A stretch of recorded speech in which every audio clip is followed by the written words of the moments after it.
Assalamualaikum warahmatullahi wabarakatuh. Perkenalkan, nama saya Farel Pramudio Duto, NPM 19160211016. Di sini saya akan memenuhi tugas ujian akhir semester dari mata kuliah Politik Keuangan Negara dengan dosen pengajar Pak Budi Kurniawan. Tugasnya adalah memberikan kepada pemerintah rekomendasi mengenai kebijakan fiskal apa yang harus diambil dalam menghadapi COVID-19 ini. Pertama-tama, saya akan menjelaskan sedikit mengenai dampak dari COVID-19 ini. Wabah COVID-19 telah mempengaruhi seluruh dunia dan telah menjangkiti 199 negara.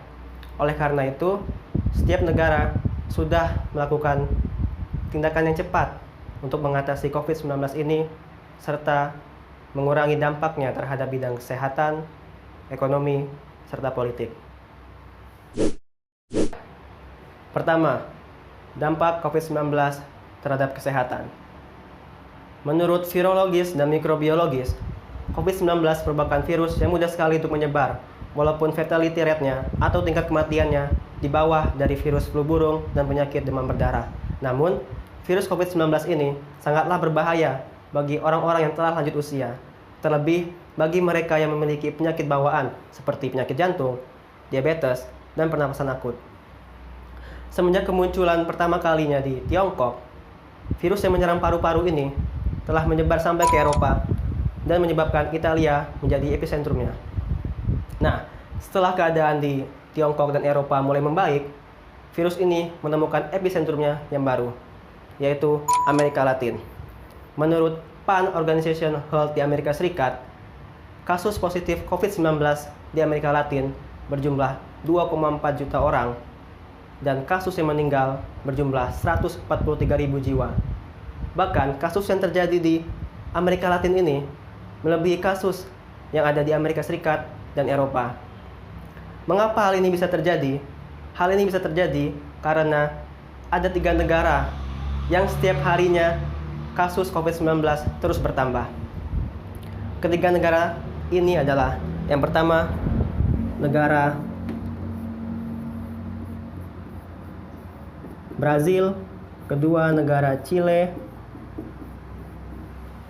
dan ketiga negara Peru. Sementara untuk di Indonesia, menurut gugus tugas percepatan penanganan COVID-19, pada Jumat 5 Juni 2020, jumlah kasus positif COVID-19 di Indonesia berjumlah 29.521 orang dengan kasus kematian 1.770 jiwa dan pasien yang sembuh sebanyak 9.443 pasien. Dan untuk memutus mata rantai penyebaran COVID-19 ini, kita melakukan social distancing.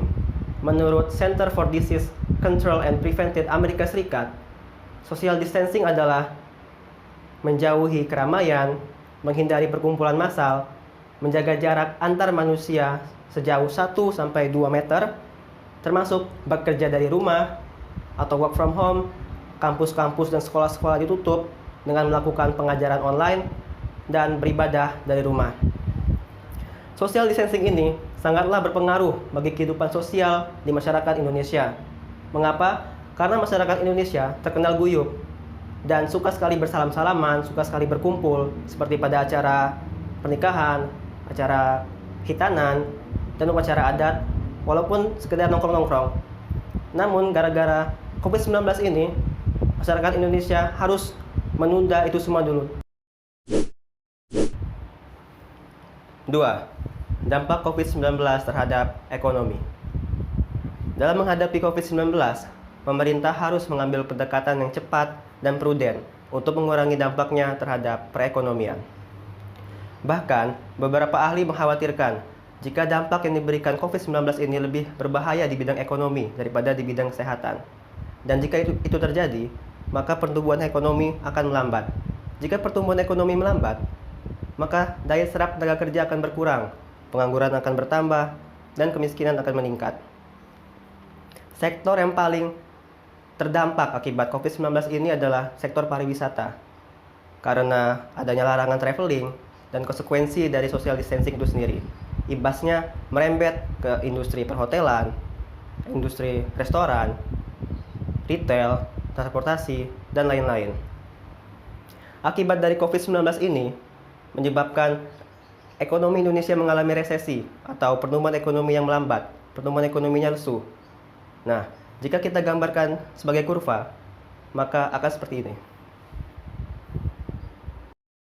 Jadi, ini adalah kurva yang menggambarkan ekonomi suatu negara yang sedang mengalami resesi atau pertumbuhan ekonominya yang melambat atau yang sedang lesu. Nah, suatu negara yang sedang mengalami resesi itu berada pada titik ini. Jadi, tugas pemerintah adalah bagaimana caranya mengembalikan titik ini kembali ke potensial GDP-nya ke sini.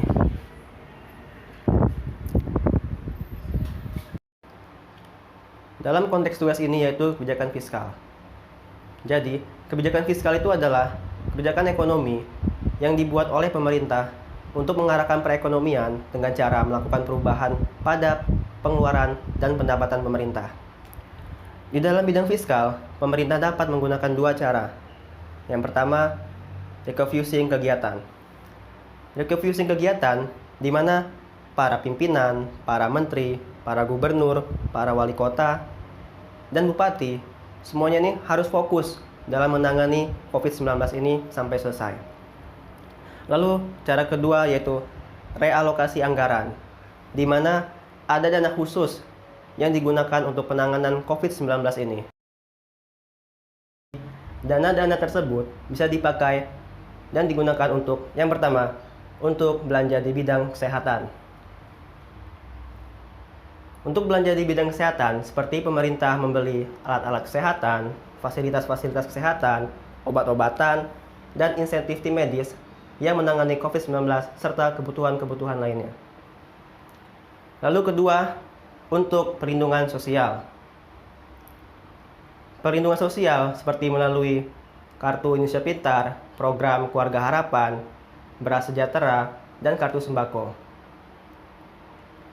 Yang ketiga, untuk insentif perpajakan dan stimulus kredit usaha rakyat.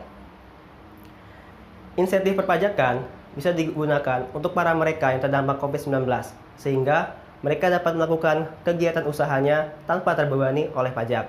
Lalu, ada stimulus kredit usaha rakyat, yang mana pemerintah memberikan keringanan pembayaran kredit. Tapi keringanan ini hanya berlaku untuk para pelaku UMKM, sopir taksi, ojek online, dan nelayan dengan penghasilan harian yang punya kredit kurang dari 10 miliar. Lalu yang keempat, dana tersebut bisa digunakan untuk pembiayaan pemulihan ekonomi nasional. Nah, pemulihan ekonomi nasional ini bisa melalui belanja pemerintah yang akan menimbulkan multiplier effect, dan itu akan sangat membantu bagi pemulihan ekonomi. Nah, selain dana tersebut digunakan untuk 4 hal tadi, dana tersebut juga bisa digunakan untuk mengantisipasi adanya defisit atau kekurangan APBN yang bakal diprediksi akan mencapai 5,07%. Ketiga, dampak COVID-19 di bidang politik. Wabah COVID-19 sangatlah berdampak ke seluruh bidang, tanpa terkecuali bidang politik. Salah satu dampak COVID-19 bagi perpolitikan di Indonesia yaitu terpaksanya ditunda Pilkada 2020. Budaya pemilihan umum di Indonesia ini tidaklah jauh dari yang namanya kampanye, yang mana mengumpulkan banyak orang. Dan saat hari pemungutan suara pun akan banyak orang yang mengumpul di TPS. Sehingga jika Pilkada 2020 tetap dilaksanakan, itu sama saja melanggar social distancing itu sendiri. Agenda besar perpolitikan di Indonesia ini rencananya akan diadakan pada 23 September 2020 nanti. Karena pandemi, pemerintah dan DPR sepakat untuk mengadakan Pilkada ini pada 9 Desember 2020.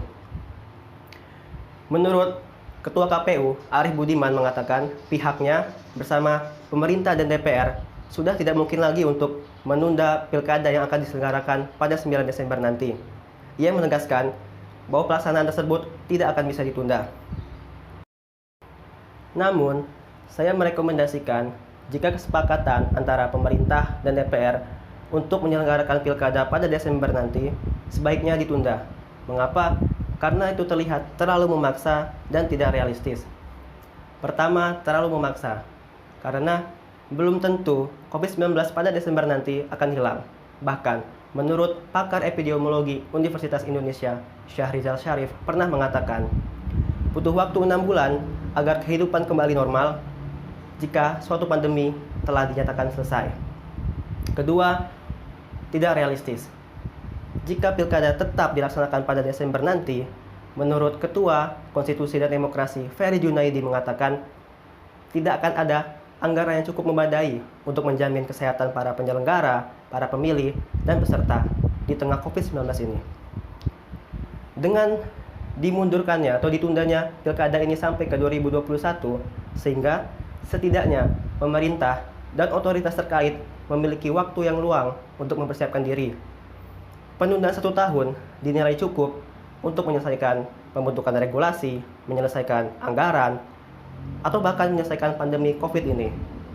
Bagaimanapun juga, kita haruslah mementingkan kesehatan para penyelenggara, para pemilih, dan para peserta dibandingkan hanya mendulang suara. Bahkan, menurut Deputi Direktur Eksekutif Perkumpulan untuk Pemilu dan Demokrasi, Ibu Khairunisa Nur Agustiati mengatakan, jangan sampai pilkada ini hanya menggugurkan kewajiban 5 tahunan saja. Demikianlah yang bisa saya sampaikan. Jika ada salah kata, saya minta maaf. Dan kepada Allah, saya mohon ampun. Wabillahi taufiq wal hidayah. Wassalamualaikum warahmatullahi wabarakatuh.